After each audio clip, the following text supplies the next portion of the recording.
O loo whaaua o pia ilo ilonga masu e ngal matanga luenga o leo ma fale pui pui. Ila mata upu a fiu si kuka lo mitusi po o tama le ele.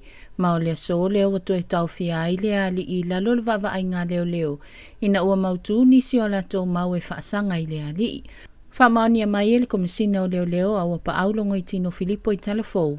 O lea so vui la, sa wapia vui o le maa ua i wha maunga mkanga ruenga le whakua sa ili a kore iei.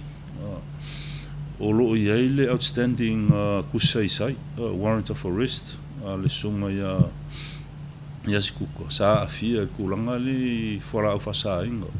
I le lua o kasi iwa, lua fsu iwa.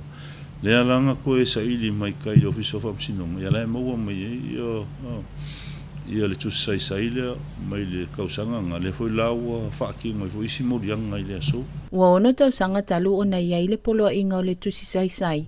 A le whaamasinonga i whaasanga i le ali mana whaamanino e awa pa au.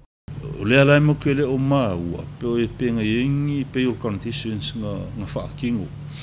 I le vai kau lea ia sikuka. Fua inga sao maru ese aku male atunu ul vai kau lea. Ia e pika yangi me siri ua o mai ngai lea so. Ia ruko e maua mai o lea aia o koe o nga fuiskau lea ia ma lea laua whaakingo i loa la isi ang morianga whaupopo ia i kulanga le nang kusaisai nga i le luafsu iwa. O le isi tu o whaailoa manino i le komisina. So o la ua mawhai kai mingi o ngāl sanga le CTPO mo le songa e skuka o ngā kulanga nga i longa le awai me nang whamsingo ngai kausanga le hukuanga ia. Whamanino e awa pa awa le toi tau fio tamo le ele a fua mai le tusaisai. Sa poloa ia le whamasino ngai le tausanga i lua festivalu iwa. Ma o le atu la ilu mo le whamasino ngai le mata upulea i le aso luas futasi o le masina le nei. Ai o isi molianga le ana molia mua ai. O na otangia nisi e to avalu el mamalu le atu nu ue au fia i malta itai le HRPP. I le whaia le ali i o tala tau whaaleanga ma tau whaamatau. E whaao ngā ai upenga ta whailangi o le avala au le aso luas fululua o le masina nei lava.